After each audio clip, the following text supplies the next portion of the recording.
வெங்காய வடகம் எவ்வளோ ஈஸியாக பண்ணலான்னு பார்க்கலாமா?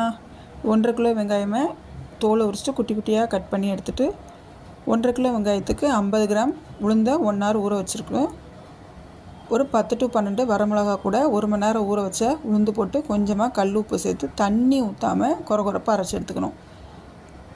எடுத்த தனியாக வச்சுட்டு வெங்காயத்தை குட்டி குட்டியாக வெட்டினாலுமே நமக்கு அழுத்தி பிணைய முடியாது. ஸோ பல்ஸ் மோடில் போட்டு அதையும் எடுத்து வச்சுட்டு அது கூட கொஞ்சமாக கருவேப்பிலை, சீரகம், பெருங்காயம் சேர்த்துட்டு நம்ம உளுந்து பேஸ்ட்டையும் சேர்த்துட்டு நல்லா விரவணும். உப்பு எல்லாமே செய்கிற மாதிரி நல்லா பிணைஞ்சி எடுத்துகிட்டு ஒரு தட்டில் தட்டி வச்சு ஒரு 5 நாள் வெயிலில் வச்சு கண்டினியூஸாக வச்சு எடுத்தோன்னா சூப்பராக காஞ்சிரும். ஒரு 3 நாள் கழித்து திருப்பி போட்டு திரும்பியும் வெயிலில் வச்சோன்னா சூப்பரான வெங்காய வடகம் ரெடி.